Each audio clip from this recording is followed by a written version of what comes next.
Welcome to my channel Syed Sultan Thoughts. Please subscribe my channel. அது இந்த உலகத்துக்கு சொல்லுதுமா. அதனால தான் ஆஸ்கர்ல போய் அந்த படத்தை சப்மிட் பண்ணுச்சு. அது என்ன சொல்லுச்சு தெரியுமா? நீ என்ன நாகசாகில யுரேஷிமால ரேடியேஷன் போட்டு அழிச்சாலும் நான் காட்ஸில்லாவா உயர்ந்து வருவேண்டா, நான் தொட்டதெல்லாம் காட்ஸில்லாவா மாறுண்டா நம்ம இந்த உலகத்துக்கு சொன்னாமா. சொல்தானே இந்த முறை அது உண்மையாவே நிரூபிச்சுக்கிட்டு இருக்கு. நான் எந்த நாட்டையும் புகழ்ந்து பேசவில்லை. நான் தாய்நாடு பற்று கொண்டவள் தான். ஒலிம்பிக்ல first place America, second place China, third place Japan. Japan வந்துருச்சு. இந்தியா 71, 71வது இடத்தில் இருக்கிறோம் நாம். இந்த உலகம் மறுபடியும் பார்த்து விடவே இராது என்கின்ற சொல்ல அந்த ஜப்பான் காட்ஸில்லாவாக உயர்ந்து வந்து கொண்டிருக்கிறது. நம் குழந்தைகளுக்கு சொல்லிக் கொடுங்கள். உங்களுக்கு எந்த சூழ்நிலை வந்தாலும், அழிவு வந்தாலும், விபத்து வந்தாலும் கீழே விழுந்துராத. அந்த விபத்தை உன்னுடைய வாழ்க்கையினுடைய அடுத்த கட்டத்திற்கான வாய்ப்பாக எடுத்துக்கொண்டு காட்ஸில்லாவாக வந்து நில் என்று ஏதோ ஒரு வகையில் அவன் என் மகன் என்னிடத்தில் சொல்கிறான். சுட சுட செய்தின்னு சொல்லுவோம்ல. இன்னைக்கு தினத்தந்தியில வந்த ஒரு சுட சுட செய்தி சொல்றேன். இளைஞர்கள் நிறைய பேர் இருக்கிறீர்கள், கவனம். இன்றைய இளைஞர்கள் மீது எனக்கு ஒரு கவலை உண்டு. என்ன தெரியுமா? நிறைய ஆசை வச்சிருக்கீங்க, நிறைய ஆசை வச்சிருக்கீங்க. என்ன பிளான் வச்சிருக்கீங்க? ஆசைகள் நிறைவேறுவதற்கு என்ன பிளான்? சொல்லல்ல. சொல்லில் உயர்ந்த சொல் செயல். என்ன செயல் வைத்திருக்கிறீர்கள்? இன்னைக்கு இருக்கிற செய்தியை நான் சொல்றேன். ஒருத்தர் ஒரு நாயை வளர்க்கிறாரு 10 வருஷமா. அவருக்கு வயசாயிடுச்சு, நாய்க்கு வயசாயிடுச்சு. அவருக்கு ஹார்ட் அட்டாக். இன்னைக்கு தினத்தந்தி செய்தி, அவருக்கு ஹார்ட் அட்டாக். ஆம்புலன்ஸ் சொல்லி ஆம்புலன்ஸ்ல ஏத்துறாங்க. ஆம்புலன்ஸ்ல தெரியும் நாயை ஏத்த மாட்டாங்க, மூடிட்டாங்க. பின்னால் அந்த நாய் நிக்குது, வளர்ப்பு நாய். ஊய் ஊய் ஊய் ஊயின்னு சொல்லிட்டு கிளம்பிருச்சு ஆம்புலன்ஸ். Door closed. நேரா ஹாஸ்பிட்டல்ல தான் போய் நிற்கும். இந்த நாய் அந்த ஆம்புலன்ஸ் பின்னால ஓடுது. ஆம்புலன்ஸ் எவ்வளவு வேகமா போகும்? 7 கிலோமீட்டர். எல்லா டிராபிக்கையும் தாண்டி அந்த ஆம்புலன்ஸ் பின்னால ஓடுதுங்க அந்த நாய்.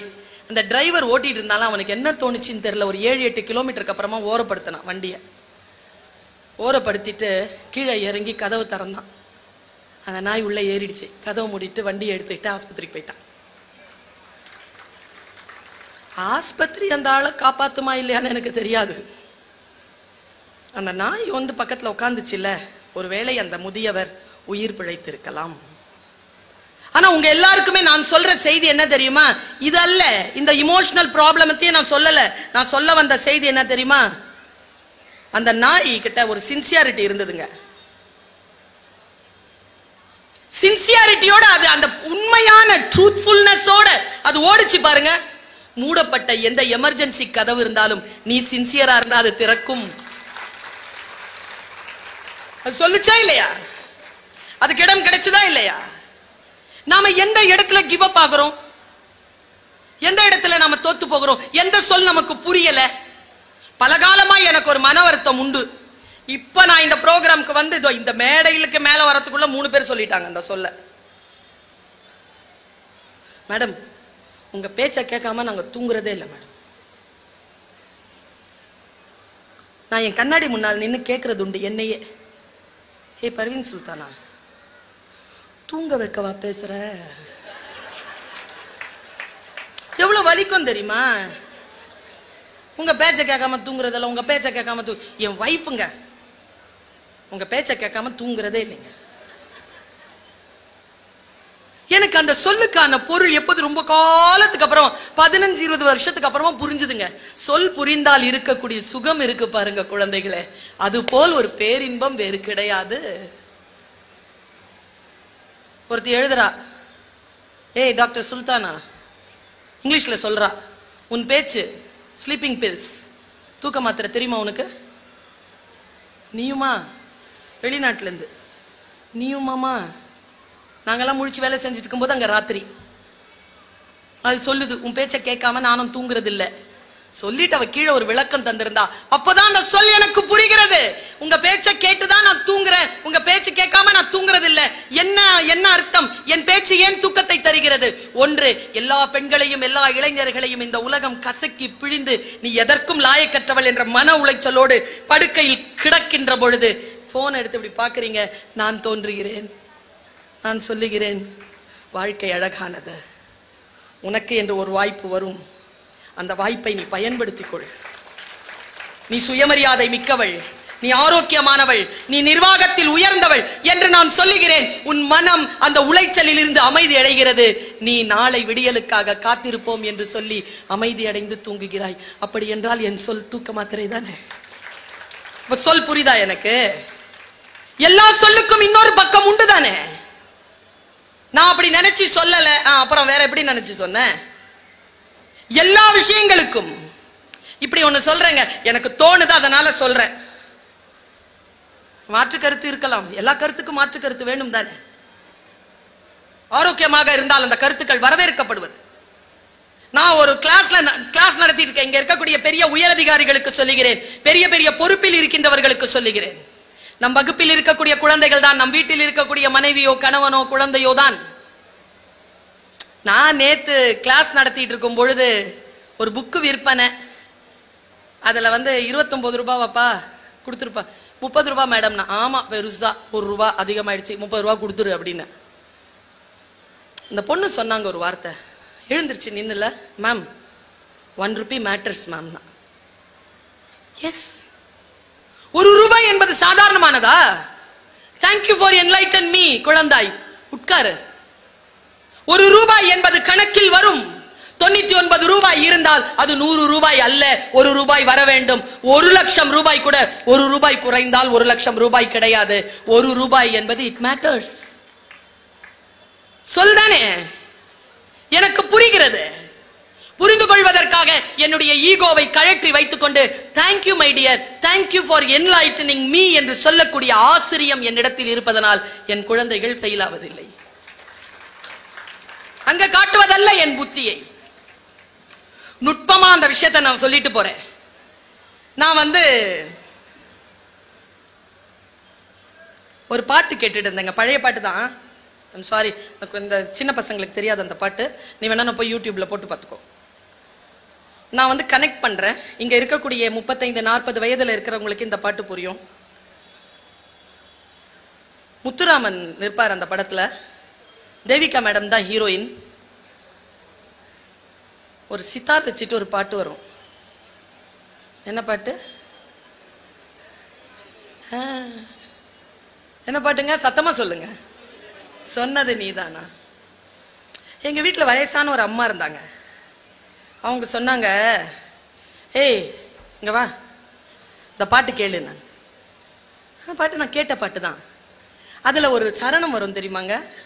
ஒரு கொடியில் ஒரு முறைதான் மலரும் மலரல்லவா, ஒரு மனதில் ஒரு முறைதான் வளரும் உறவல்லவா. சொல்லிட்டு சொல்றாங்க, நெஞ்சில் ஒரு ஆலயம் தானே அந்த படம். அந்த படத்துல அந்த பொண்ணு ஏற்கனவே இன்னொருத்தனை விரும்பி இருப்பா. தமிழ் பெண்கள் எதையே யாரையேனும் காதலித்தால் அவர்களை கணவனாகத்தான் நினைத்து காதலிப்பார்களே தவிர மற்றவாறாக காதலிக்கின்ற மரபு தமிழ் பெண்களுக்கு இல்லை. அவள் வாழ்க்கையில் வேறு ஒருத்தரை திருமணம் செய்து கொள்ளக்கூடிய கட்டாயம் வந்தது. அந்த பாட்டு அந்த பெண்ணுக்கு பொருந்தாது. ஆனா அந்த படத்தை பார்த்தா அந்த பொண்ணுடைய பேர் வச்சிருப்பாரு டைரக்டர், சூப்பர் பேர் வச்சிருப்பாரு, சீதான்னு. கண்ணதாசன் எழுதிய பாட்டு. என் மனம் லேட்டரல் திங்கிங்ல போகுது, பக்கவாட்டு யோசனையில் போகுது, ஒரு அனலிட்டிக்கல் திங்கிங்ல போகுது. ஓகே, இது நெஞ்சில் ஒரு ஆலயம் திரைப்படத்திற்காக அந்த கதாநாயகிக்கு எழுதிய பாட்டல்ல. இது கம்ப ராமாயணத்தில் சீதைக்காக எழுதிய பாட்டு. எப்போ ராமன் சொன்னான்ல, நெருப்புல இறங்குன்னு சொன்னானா, சொல்லும் போது கம்பராமாயணத்தை படிச்சு பாருங்க, கெட்ட வார்த்தைகள் நிறைய இருக்கு. சீதைக்கு எதிராக ராமன் சொன்னது, ஊந்திரம் உவந்து இருந்தனை ஒழுக்கம் பாழ்பட மாண்டிலை, நீ செத்து போ, நீ ஒழுக்கம் இல்லாம வாழ்ந்துட்டன்னு திட்டான் ராமன் ராமாயணத்துல. அந்த பெண் ஒண்ணுமே சொல்லலைங்க. கம்பருடைய சீதா எதுவுமே சொல்லல. லக்ஷ்மணனை பார்த்து நெருப்பு வையினா, அவன் கண்ணில் குறான். அவன் சொல்றான் நெருப்பு வைப்பான்னு. உள்ள இறங்கிட்டான். நெருப்பு அணைஞ்சிருச்சு. நான் இப்போ போடுறேன் அந்த ஒழுக்கம் இங்க இருக்கக்கூடிய எல்லா கணவன்மார்களுக்கும் சொல்லுகிறேன். சீதை என்பவள் ஏதோ ராமாயணத்தில் வருபவள் அல்ல. உங்கள் வீட்டில் இருப்பவளும் அவள்தான். நானும் என் தாயும் அவள்தான். ஐயா வீட்டில் இருப்பவர்களும் அவர்கள் தான். கண்ணகியோ சீதையோ வெளியில இல்ல, நம்ம வீட்டுல இருக்காங்க. கெட்ட வார்த்தை சொன்ன அந்த கணவனை பார்த்து எத்தனை காலமாகவோ ராமனையும் சீதையும் வாசித்த கண்ணதாசன் எழுதிய பாட்டுதான் என்னையா சொன்னாய், சொன்னது நீதானா, சொல் ராமா சொல், என் உயிரே என்னை மறந்தாயா, ஏன் ஏன் ஏன் என் உயிரே, மங்கள மாலை குங்குமம் யாவும் தந்ததெல்லாம் நீதானே, மணமகளை திருமகளாய் நினைத்ததெல்லாம் நீதானே, உன் மனதில் என் மனதை இணைத்ததும் நீதானே, இறுதி வரை துணை இருப்பேன் என்றதும் நீதானே, இன்று சொன்னது நீதானா. தெய்வத்தின் மார்பில் சூடிய மாலை தெருவினிலே விழலாமா, தெருவினிலே விழுந்தாலும் வேறொரு கைப்படலாமா, ஒரு கொடியில் ஒரு முறைதான் மலரும் மலரல்லவா, ஒரு மனதில் ஒரு முறைதான் வளரும் உறவல்லவா, இன்று சொன்னது நீ தானான்னு சொல்லும் போதே கண்ணீரோட முடியும் அந்த பாட்டு. நீங்க வாழ்க்கையில் சில வாய்ப்புகள் உங்களை தேடி வருகின்ற பொழுது, வார்த்தைக்கான விளக்கங்கள் வேறுபடுகின்ற பொழுது உள்ளத்திற்குள் ஒரு ஒளி பரவும் பாருங்க. அந்த பேரின்பம் நமக்கு வேறு எதிலுமே கிடைக்காது. அந்த சொல் தேடிதானே வந்திருக்கிறீர்கள்.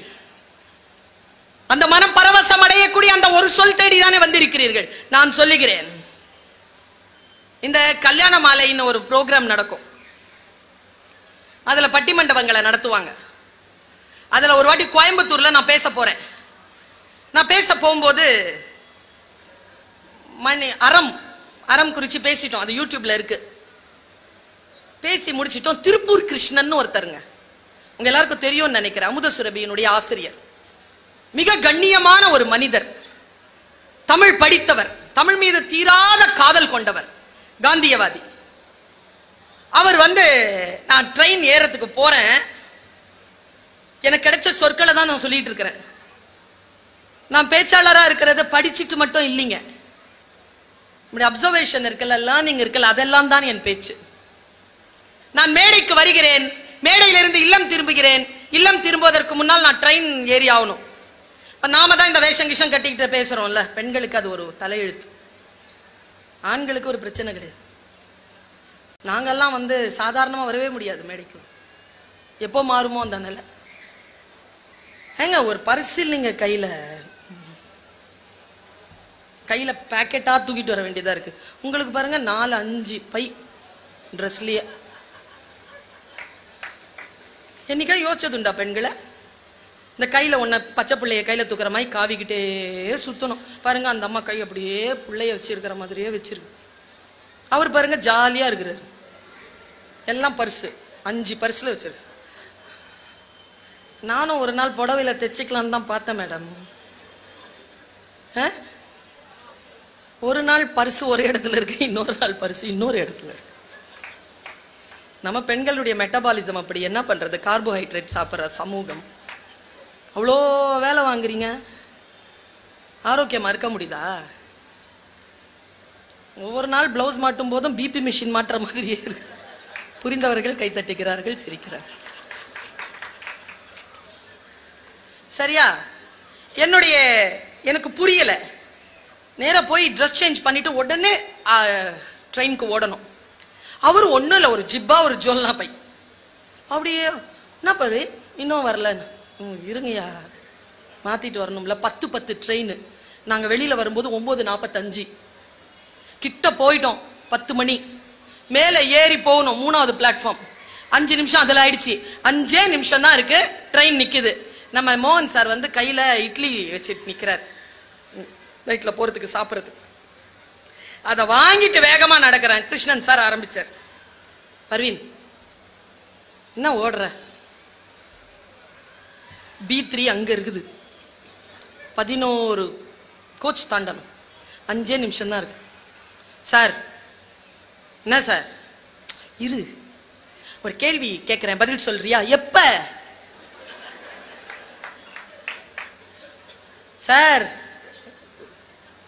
நீங்கெல்லாம் டைரக்டா வந்து எஃப்ஐஆர் எல்லாம் போட்டுடலாம், டீச்சர்ஸ் ஒன்றும் செய்ய முடியாது, அனுபவிக்கணும். நாங்கெல்லாம் ஒன்றும் இல்லைங்க. காலையில 7 மணிக்கு போன் வருங்க, அப்போதான் கரெக்டா கலேபரமா அம்மன் மாதிரி 12 கையோட காலேஜுக்கு புறப்பட்டு இருக்கும் போது போன் வரும். பர்வீன் சுல்தானா மேடம்? ஆமாங்க. நான் யாருன்னு பேசுறேன், கண்டுபிடிங்க பாப்போம்.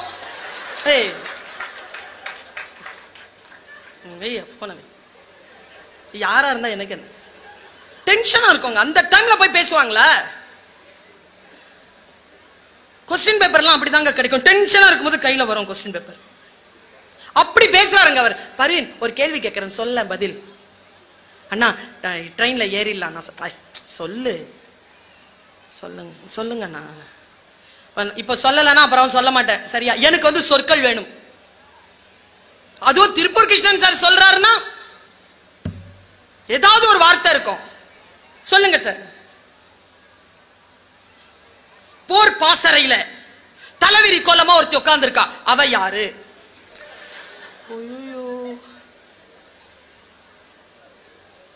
3 கோச் தான் தாண்டி இருக்க, 4 நிமிஷம் போயிடுச்சு. 1.5 நிமிஷத்துல நான் ஏறினா போயிடும். வேகமா நடந்துட்டு இருக்கேன். புத்தி வேலை செஞ்சா எப்படிங்க வேகமா நடக்க முடியும்? நான் திரும்பி சொன்னேன், திரௌபதி. நல்ல குழந்தை, குட் ஆன்சர், எஸ் திரௌபதி. அவ உட்கார்ந்து இருக்காளா? அப்போ ஒரு விஷயம் நடக்குது. 60 செகண்ட் இருக்கு. இவ்வளோ கலேபரத்துல அவர் மெதுவான வார்த்தையில சொன்னதை நான் இவ்வளோ டிராமடைஸ்டா ஆர்ப்பாட்டமா உங்க முன்னால் சொல்லிட்டு இருக்கிறேன். எனக்கு லேர்னிங் நடந்த இடம் அது. எப்படி அர்ஜுனனுக்கு பகவத்கீதை போர்க்களத்தில் கிடைத்ததோ அப்படி இந்த மாதிரியான நெருக்கடியான சூழ்நிலையில் தான் நமக்கு ஞானமான வார்த்தைகள் கிடைக்கணும்ன்றது லிபி. Welcome to my channel, Syed Sultan Thoughts. Please subscribe my channel. கலங்குறான், கலங்கி கொண்டே என்னிடத்தில் உனக்கு தெரியுமா என்ன நடந்ததுன்னு சொல்லுங்க. நான் அப்படியே நடந்து போய்கிட்டே இருக்கோம். சொல்ல சொல்ல சொல்ல சொல்ல நடந்து போயிட்டோம். கோச்ல ஏறிட்டோம். பாதி சொல்லி முடிச்சிட்டார். மீதி ஆர்ஏசி. அன்னைக்கு அவர் அங்க உட்காந்துருக்காரு, நான் இங்க உட்காந்துருக்கேன். மீதி ஆர்ஏசியில உட்காந்துக்கிட்டு டிடிஆர் வந்தவர்கிட்ட கூட ரிக்வெஸ்ட் பண்ண முடியாம அவரை அனுப்பிட்டு உட்காந்துக்கிட்டே ராத்திரி எல்லாம் பயணம் பண்ணேன். ஏன்? இந்த சொல்லை தவற விடக்கூடாது. அவருக்கும் ஏதோ ஒரு நிலை, இந்த வார்த்தையை பர்வீனிடத்தில் சொல்லிவிட வேண்டும் என்று. அவருக்கு தெரியும் குரு வாங்கி கொண்ட வார்த்தையை எங்கே நானும் சொல்லுவேன் என்று. அதனால்தான் சொல்லி இருக்கிறார். நான் ஒரு விஷயம் சொல்றேன் பாருங்க. தலைவிரி கோலமாக உட்கார்ந்து இருந்தவளை போய் பார்த்தவன் பார்த்தன் அர்ஜுனன். இதான் காட்சி. உள்ள நுழைறான், அவ உட்கார்ந்து இருக்கா. உங்கள் வீட்டிற்கு நீங்கள் செல்லுகின்ற பொழுது 2 அருமையான சொற்களை, சொல் ஒக்கும் கடிய வேக சுடு சரத்தை கொண்டு போவீர்கள். இப்பொழுது எனக்கு 2 வார்த்தை கிடைச்சது, அதுல இருந்து அதை உங்களிடத்தில் கடத்தி விட்டு போகிறேன்.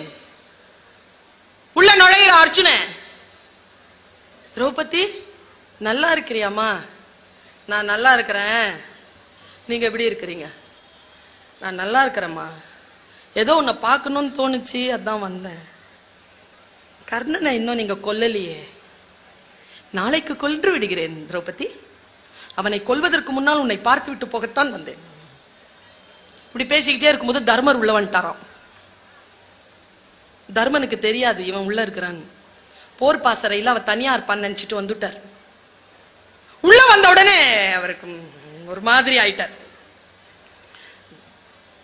அர்ஜுனனை பார்த்து கோபமா கேட்டாரா, அங்க போர்க்களத்துல போர் ஆரம்பிச்சிருச்சு, இங்க என்னப்பா பண்ணிட்டு இருக்கிற நீ?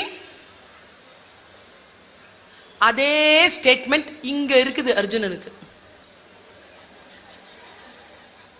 ஆனா பெரியவங்கல்ல, அதனால எதிர்த்து இதோ போறேன்னா திரௌபதியை பார்க்க வந்தேன். நான் பெரிய திரௌபதியை பார்க்க வந்தேன். கர்ணனை கொன்னியடா? நாளை கொல்கிறேன் அண்ணா. நாளை கொல்றானா? நாளை கொல்கிறான். உன் கையில இருக்கிறது வில்லா இல்ல புல்லாடா? இவ்வளவு நேரம் நல்லா இருந்த சிச்சுவேஷன் டம்மன துயரத்திற்குள்ள வந்துருச்சு. ஏனென்றால் அவன் சொன்ன சொல் கெட்ட வார்த்தை. அர்ஜுனன் தன்னுடைய குருவின் மீது ஆணையிட்டு இருக்கிறானாம், என் காண்டிபத்தை யாரேனும் குறை சொன்னால் அவர்களை சிறைச்சேதம் சென்று செய்து விடுவது, இல்லை என்றால் தான் அக்னி சமாதி அடைவது. இப்ப என்ன செய்யணும்? யார? தர்மன. ஓன்னு அழறாங்க திரௌபதி. ஐயோ எவ்வளவு பெரிய அனாவசியமான விஷயம் நடந்து போச்சேன்னு ஓன்னு அழுதாங்க. திரௌபதி அழுதாங்க. யார் வருவா? யார் வருவா? கிருஷ்ணர் வந்துட்டார். ஹே Draupadi, why are you crying? Who hurt you? இப்பவே சொல்லு, அழிச்சிடுற அவங்கள. யார் உன்னை அழ வச்சது? இல்ல கிருஷ்ணா, ஒரு பெரிய தப்பு நடந்து போச்சு. என்ன தப்பு நடந்து போச்சு? இதோ இவர் வந்தாரா, இப்படி சொன்னாரா, ஒரு காண்டிபத்தை இவர் குறை சொன்னாரா, வில்லா இல்ல புல்லான்னு கேட்டுவிட்டார் கிருஷ்ணா. அவ்வளவுதானே? வாங்கடா ரெண்டு பேரும். தர்மா இல்லுங்க இங்க. ஓய் அர்ஜுனா இங்க வா. என்ன சொன்னான்? காண்டிபத்தை குறை சொன்னான். கொன்னுடு, கொன்னுடுறா. ஓ நடுறா திரௌபதி.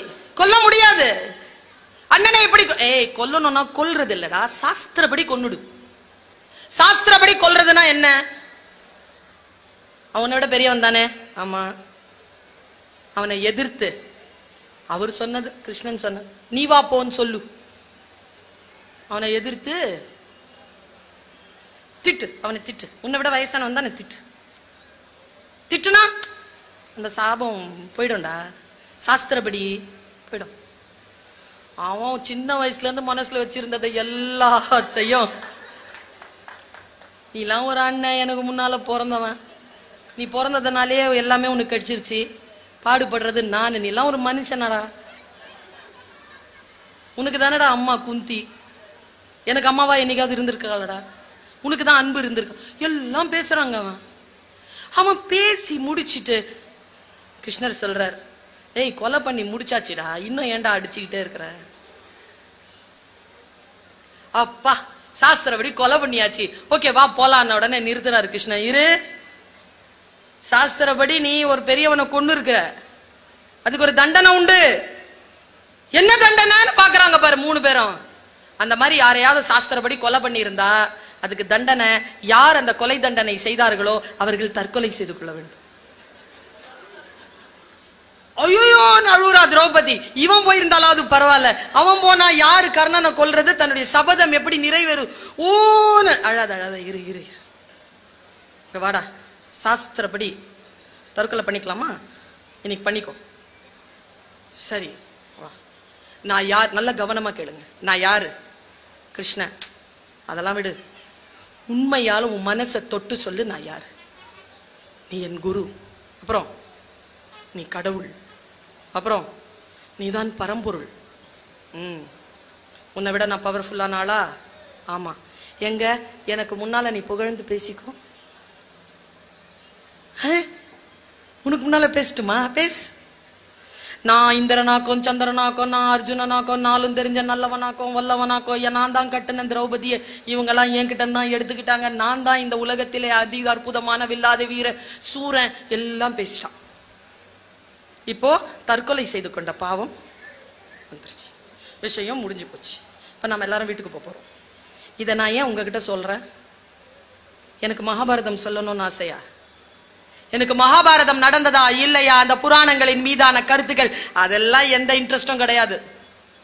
உண்மையான காரணத்தை நான் சொல்லுகிறேன். இந்த கதையின் மூலமாக உண்மையாக மக்களுக்கு வழிகாட்டக்கூடிய 2 அறங்கள் என் கைக்கு வந்து சேர்ந்தது. ஒன்று, உன்னை விட பெரியவர்களை அவமரியாதை செய்வது அவர்களை கொலை செய்வதற்கு சமம். நம்மை விட மிக பவர்ஃபுல்லான ஆட்களுக்கு முன்னால் நாம் நம்மையே தற்புகழ்ச்சி செய்து கொள்வது தற்கொலை செய்து கொள்வதற்கு சமம் என்கின்ற 2 அறச்சொற்கள் என்னை வந்து சேர்கிறது. நான் எப்படி என்னை பாதுகாத்துக் கொள்ள வேண்டும் என்று இந்த அற்புதமான வாழ்க்கை எனக்கு சொல்லித் தருகிறது. நான் இப்படி சொல்கிறேன், நம்முடைய வாழ்க்கை நமக்கு வாய்ப்புகளைத்தான் தரும், வெற்றிகளை தராது. அதை வாய்ப்புகளை வெற்றிகளாக மாற்றிக்கொள்வது, அந்த விஷயத்தை நாம் எப்படி புரிந்து கொள்கிறோம் என்பது. நிறைய பேருக்கு வீட்டுல மனைவி இருக்காங்கல்ல, அம்மா இருக்காங்கல்ல, அவங்களாம் எப்படி தெரியுமா? ஃபேன் மாதிரி. ஓடிட்டு இருக்கிறவரை தெரியாது, நின்னு போச்சுன்னா தெரியும் அவங்க இல்லைன்னு. சுவிட்ச் ஆஃப் பண்றதுக்கு முன்னால பெருமதியை புரிந்து கொள்ளுங்கள். இது இல்லை என்றால் நம் வாழ்க்கையில் சில விஷயம், நான் பல இடங்கள்ல சொல்லியிருக்கேன், சில விஷயங்கள் நமக்கு புரிவதே இல்லை. முக்கியமாக குழந்தைகளுக்கு புரிவதே இல்லை. புரிகின்ற வயது வருகின்ற பொழுது எல்லா அனுபவங்களும் கடந்து போகின்றன. அந்த ஞானத்தால் ஒரு பிரயோஜனமும் இல்லை. கண்ணதாசன் தான் சொல்வார், முத்தம் என்றும் மோகம் என்றும் சத்தமிட்டு சத்தமிட்டு புத்தி கெட்டு போனதொரு காலம், இங்கு ரத்தமற்று போன பின்பு ஞானம். ரத்தமற்று போனதற்கு பின்னால் இல்லை, ரத்தம் சூடாக இருக்கின்ற பொழுதே இந்த ஞானங்களை பெற்றுக்கொள்வது. நீங்க இப்ப சந்திச்சிருப்பீங்கல்ல ஒரு மிகப்பெரிய செய்தி, வயநாடு சரிஞ்சுதா? எல்லாருமே இந்த ரீல்ஸ் பாக்குறவங்க உண்டு தானே? அதுல ஒரு காட்சி வந்தது, எல்லாருமே அதை பல லட்சம் பேர் பார்த்திருக்காங்க. நான் நினைவுபடுத்துகிறேன். ஒரு ஃபேமிலி வந்து கீழே இறங்காம மேல போச்சா, ஒரு கை குழந்தையோட. நான் அதை நினைவுபடுத்துறேன். தெரியாதவர்கள் தெரிந்து கொள்ளுங்கள், தெரிந்தவர்கள் நினைவுபடுத்திக் கொள்ளுங்கள். அந்த குடும்பம் மேல போகுதுங்க, மலை மேல. கீழே போனா இறந்துருவோன்ட்டு மலை மேல ஏறுது, மழை. அந்த அம்மா பேட்டி கொடுத்திருக்காங்க, அந்த ஒரு ஐயாவும் பேட்டி கொடுத்திருக்காரு. அதுல அந்த குழந்தையை எடுத்துட்டு மேல போகும்போது மழை, காடு, அந்த மலை காட்டுல மழையில உயிரை தக்க வைத்துக் கொள்வதற்காக அப்படி போய் நிற்கும் பொழுது நட்ட நடு நிசில யானை கூட்டம் வந்து சரௌண்ட் ஆயிருக்கு. அவங்கள சரௌண்ட் பண்ணிருச்சு, அது ரவுண்ட் அப் பண்ணிருச்சு. அந்த அந்த குடும்ப பெரியவங்க வேற என்ன செய்யல, அந்த சின்ன குழந்தைய எடுத்து அந்த யானைக்கு முன்னால நீட்டி, இந்த தலைமுறையை காப்பாத்துறதுக்காக நான் கீழே இறங்காம மேல வந்துட்டேன், இது உன்னுடைய நாடு, இது உன்னுடைய காடு, நீதான் கஜராஜன், எங்களுக்கு பாதுகாப்பு கொடுக்கணும். நம்ப முடியுதா? விலங்கு அப்படி கொடுத்த அந்த குழந்தைய பார்த்துச்சாங்க அந்த யானை.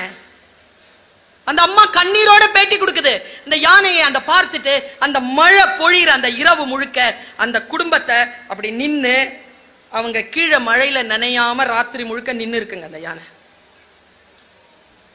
சூரிய உதயத்தில் மழை நின்றதற்கு பிறகு அந்த யானை நகர தொடங்கும் பொழுது திரும்பி ஒரு பார்வை பார்த்துச்சான். அந்த அம்மா சொல்லுது, அந்த யானையின் கண்களில் நான் கண்ணீரை பார்த்தேன். வாழ்க்கை எவ்வளவு அழகானது, எவ்வளவு அன்பானது. எங்க நம்ம மிஸ் பண்ணிட்டு இருக்கோம்? என்னுடைய வாழ்க்கையில நான் சார்ந்திருக்கக்கூடிய மதம் வேறாக இருந்தாலும் இந்த நாட்டின் விழுமியங்களின் மீது எனக்கு மாறாத மரியாதை உண்டு, பற்று உண்டு. எனக்கு இந்த பண்பாட்டின் மீது எனக்கு மிகுந்த பற்று உண்டு. நான் உள்ள நுழையும் போதே சொன்னேன், இந்த நாட்டுல எவ்வளவு மாவட்டங்கள் வேணாலும் இருக்கலாம், நல்லதோ கெட்டதோ நான் பேச வரல. மதுரை மாதிரியான ஒரு பண்பாட்டுடைய ஒரு பகுதியை நீங்க இந்த தமிழ்நாட்டில் வேற எங்கேயுமே பார்க்க முடியாதுங்க. Amazing, amazing. என்ன கலர்ஃபுல்லான ஒரு விஷயம் தெரியுமா? அது நீங்கள் இருப்பதனால் அது மதுரை. நீங்க போயிட்டீங்கன்னா இது மதுரை இல்ல. உங்களால் தான் இது மதுரை, மனிதர்களால் தான் இது மதுரையாக இருக்கிறது. என்ன கல்ச்சரா இருக்கிறீங்க நீங்க, என்ன பேரன்பும் பெருங்கருணையோடும் இருக்கிறீர்கள். அந்த பழங்குடி தன்மையை இன்னும் மிச்சம் வைத்துக் கொண்டு இருக்கிறீர்களே. தமிழ்நாட்டிலே மிகச் சிறந்த பகுதியில் நீங்கள் இருப்பதனால் சொல்லுகிறேன். எனக்கு அம்மன் மீது ரொம்ப ஆர்வம் உண்டு. மீனாட்சி